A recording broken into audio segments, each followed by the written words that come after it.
with verse number 7 and conclude with verse number 12. This is how the King James Version reads. And upon the first day of the week, when the disciples came together to break bread, Paul preached unto them, ready to depart on the morrow, and continued his speech until midnight. And there were many lights in the upper chamber where they were gathered together.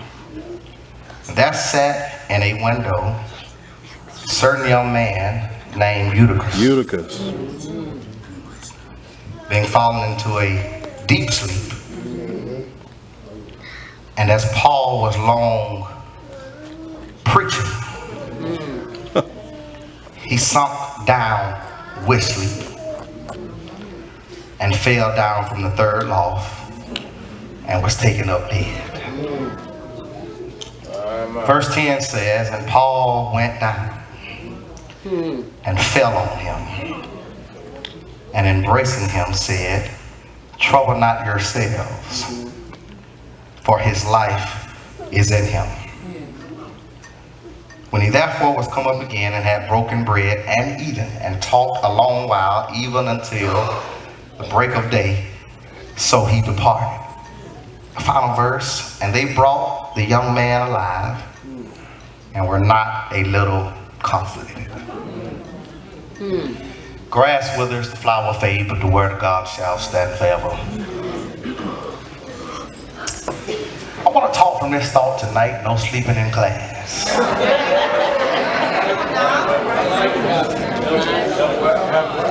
Talk, sir.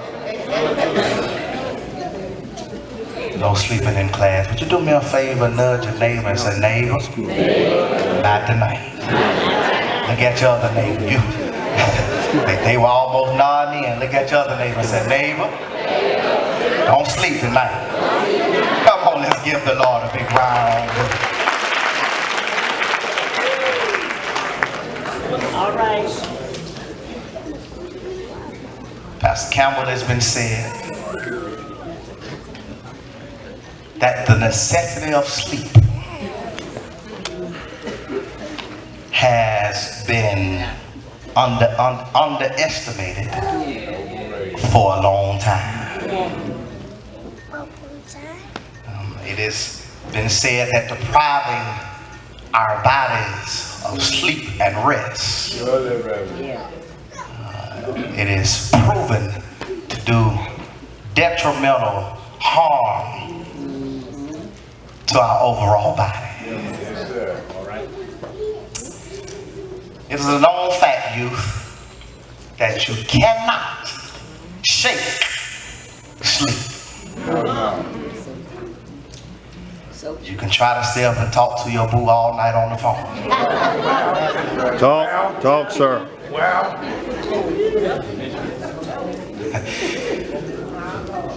You can be texting an interesting dialogue. And I've discovered, youth, that regardless to what your mouth says, your body ultimately has the last say so. Matter of fact, sleep is so important that the necessities for surviving. Yes, sir. You need oxygen. You need food. You need water. You need shelter. But last and not least, help me preach through here, Reverend. You need some sleep.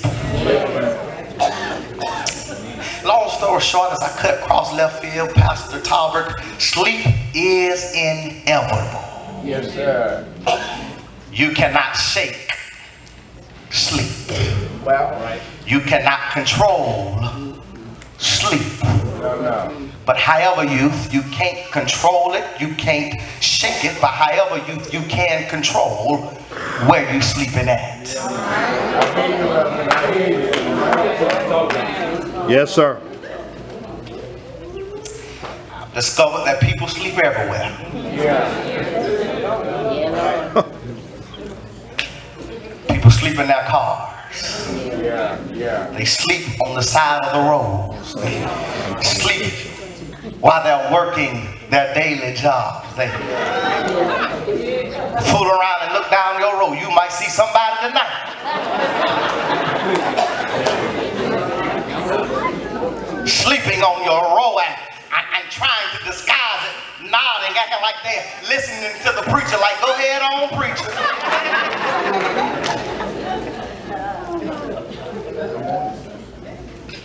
I've discovered that people sleep everywhere. And it's interesting tonight because in our lesson there was a young man, youth by the name of Eutychus. Eutychus, because Paul is embracing ministry. This is Paul's third missionary journey. Because it's his third missionary journey, watch this, the Lord is doing a great work through Paul. And Paul is traveling, and while he's traveling with his comrades, you know some of them, Timothy. This third missionary journey is different because Paul, he stops in Thurs, and while he's in Thurs, didn't intend to stay there long, but sometimes, you know, when you go somewhere and you don't intend to stay there as long as you intended, but for some reason or another, the company gets shown enough good, and before you know it, you didn't overstay the time that you said, man, I should have been gone. That's what happens in this text. Paul stays somewhere where he wasn't intended to stay longer than expected. Yeah. And while he's on his missionary journey, something strange happened. All right. Paul he's somewhat in a rush. Watch this. I want to show you the gist of this because Paul, he's in a rush. He's really trying to leave, but at the same time, he's enjoying the company. And so while he's preaching, he preaches until the Bible says midnight. Yeah. Midnight. Yeah. Man, can I stop there and pause and say, man, Paul obviously was a long-winded preacher. Man, he preached until midnight. Watch this. He preached so long that watch this, a nod wasn't sufficient. Yes, sir. I hear you, He preaches so long that, watch this, there's a difference between nodding and sleeping. There's a difference because when you nod, and you fool around and look around. Trying to see who's watching and trying to see, make sure nobody's laughing at you while you're sleeping. Watch this, in class or at church. Work.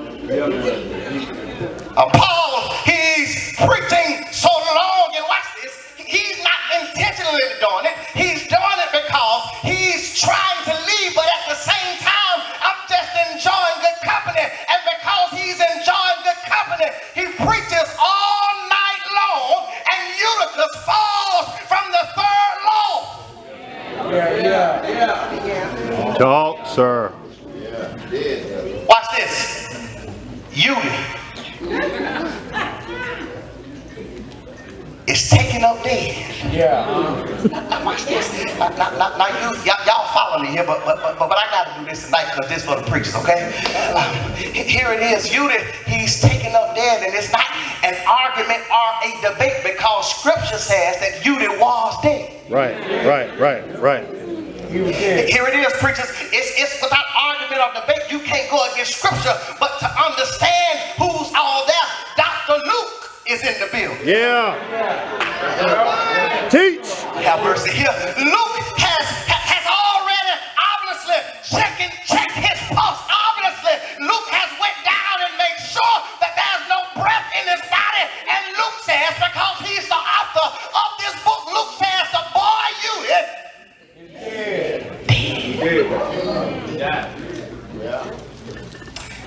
He falls from the third loft, and when he falls from the third loft, I like what Paul does. What Paul does, because even though he's long in preaching, watch this, he obviously rushed down out of the pulpit and goes outside and where the boy is laying and watch this, he lays. Oh God, on the boy.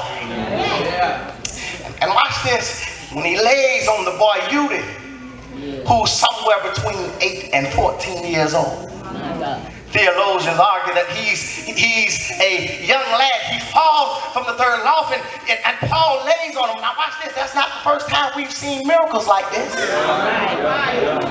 That's why you ought to thank God for the God you serve, because he's always sitting high. He's always looking low. He's always trying to find a position and a way to be a blessing to somebody, a child of God. Watch this, it's systemic because we see this in the Old Testament. There were some lads, some young boys that, watch this, Elijah and Elisha. I wish y'all would help me through here. Had to lay on. And watch this, the first time when Elijah does it, he lays on the boy 3 times. Teach, Doc. And then the boy gets up. When it's Elisha time, Elisha, watch this, lays on the young boy, and what happens is the boy sneezes 7 times. Udi, while he's at the bottom and Luke has checked his pulse, he's laid on by Paul, and I like Paul because Paul obviously was a man of faith, although Luke said he was dead.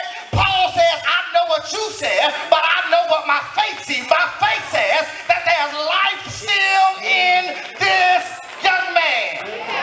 Life still in. Yeah. I see you. I want to pause here. I want to encourage every adult. Wow. God have mercy. Y'all help me. Don't work me too hard the last night. Y'all, a good amen go right through that. I want to encourage every single adult. Sometimes what we've got to learn how to do is get on these youth levels and come down out of these pulpits and take some charge. We've got to learn how to embrace these youth if we're going to serve this present age.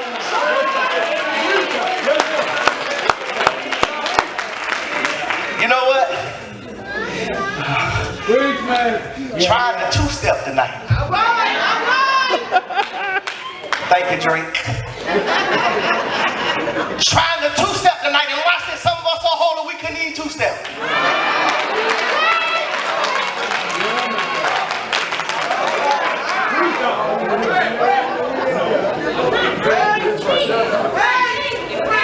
I work a little while longer because what happens is, and I want to pause there because what Tom Mesmerina says, as a church that's trying to be a functioning church, he says there's a difference between a functioning member and a dysfunctional member, because dysfunctional members cares only about themselves. They can care less about a youth. They can care less about what's going on the outside. They're more concerned about what's going on the inside. The Lord needs somebody who said, no, we're going to make this. When you hurt, we all.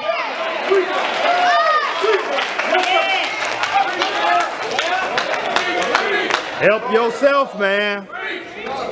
Help yourself, Doc. Yes, sir. One of us hurt.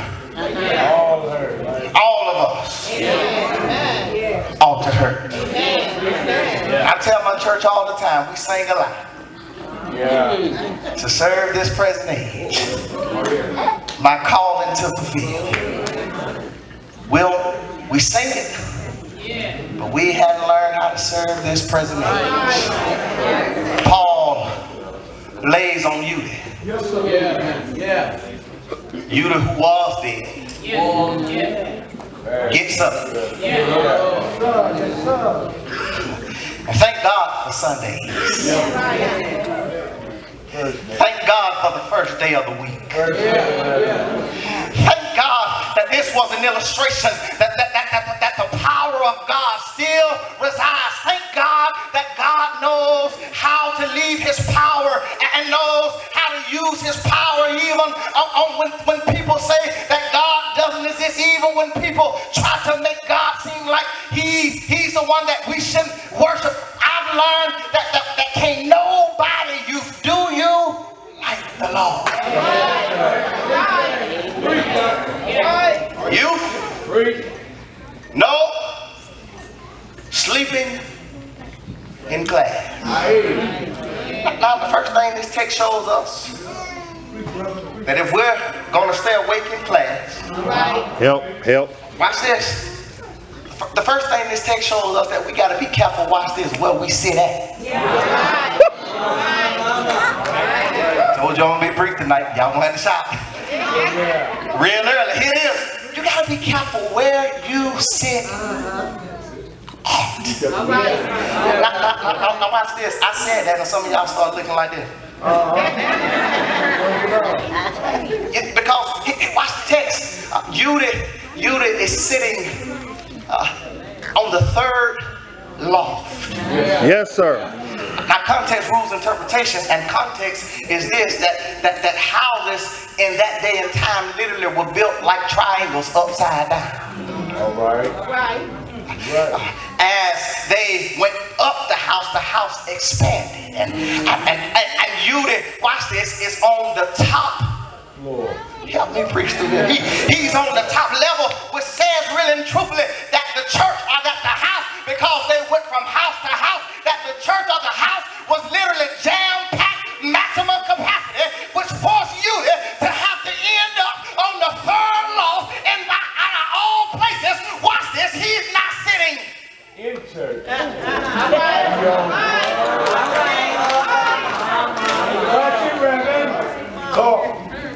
Talk. Judah couldn't find nowhere else to sit. In the window. He's sitting out of all places. Out of all, Reverend. In The window. a window. Yeah. Help. You right through that, they call that in school prepositional phrases. But watch this, he's not sitting beside Somebody. the window. He's not sitting beneath Help. the window. He's not sitting on top. He's sitting literally out of all places in the window. In the window. And while he's sitting in the window, watch this, he doesn't just nod off.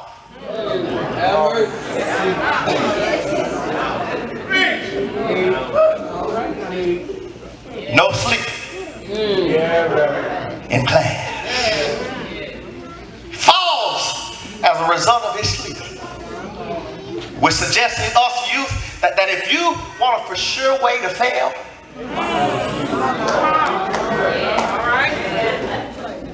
if you want a for sure way to watch this, flunk and flunk out, Yeah, Reverend.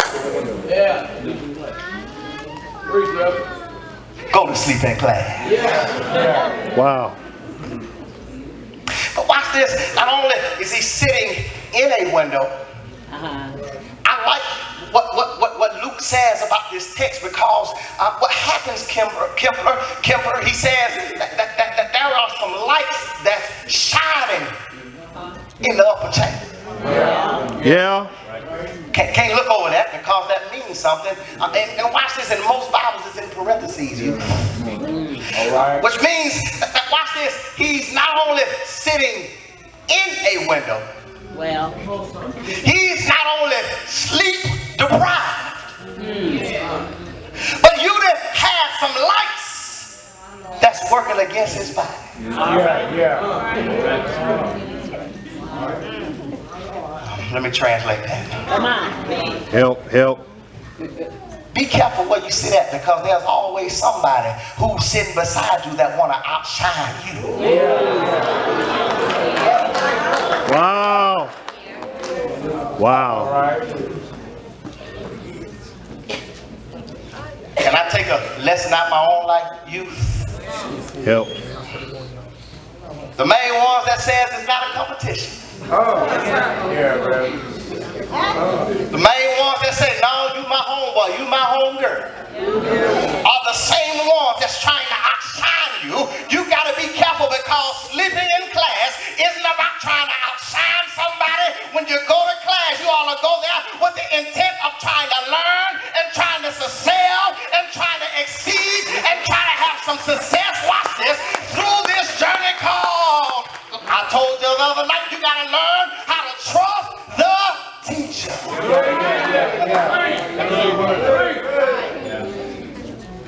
That's good stuff, man. Be careful where you sit at. But then watch this. Be careful, number 2, and I'm through. Be careful, here it is, who you sit next to. I'm through, y'all. He's a lad, and because he's a lad, and obviously this church is full, he's forced to the third loft, and he's forced to be sitting where he's sitting. But the problem is tonight, and the truth of the matter is, Pastor Talbot, we're too hard on you.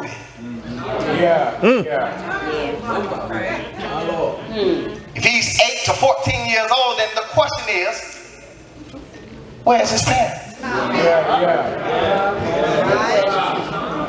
Good question. Yes, sir. Yes, Lord.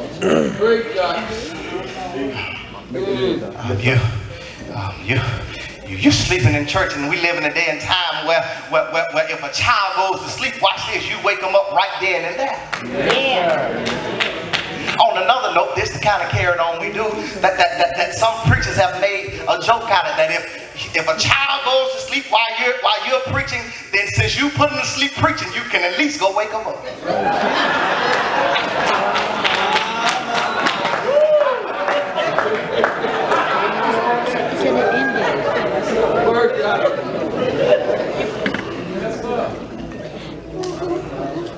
I'm through, but Unity is an illustration of how one life can be turned around. It's proof. I don't have to make this up, because watch this. Unity name means fortunate.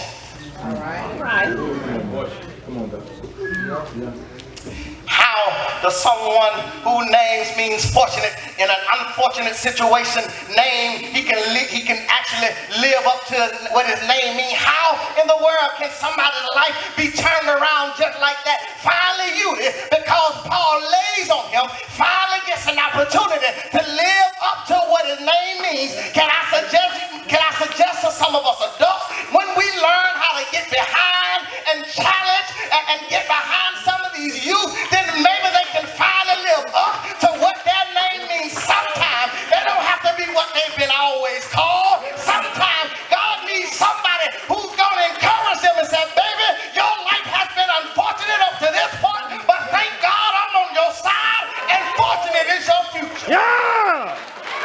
Yes, sir. Yeah. I'm through, but thank God. You can live up to his name. And I wonder if there's any youth tonight that can testify that if I just had a little push, I can live up to my name. And the truth of the matter is, the only reason Judah was able to live up to his name is because of grace and mercy. Is there anybody here that can thank God that you got some grace and mercy? It follows you all the days of your life. Matter of fact, the old folks says it this way, through many days. Let me come another round. Charles and Snatch. Oh. Matter of fact, I've already come. Yeah. But our grace brought me safe thus far. And I wonder tonight, is there anybody here that can testify that you thank God for his amazing grace? And the good news is you should, or you could be experiencing your midnight crisis. But thank God that our weeping may endure for a night.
If that's your testimony, he looked beyond your faults, supplied your need, pitted every groan. As long as you live and trouble may rise, you're gonna hasten to his throne. If that's your testimony, you ought to help me close and shake your neighbor's hand and say, neighbor, I'm gonna stay alive. Neighbor, I'm gonna stay awake. Neighbor, yeah, you don't know like I know what the Lord, he's done for me. He picked me up. He turned me around. He placed my feet, yeah, on solid ground. Yeah, yeah.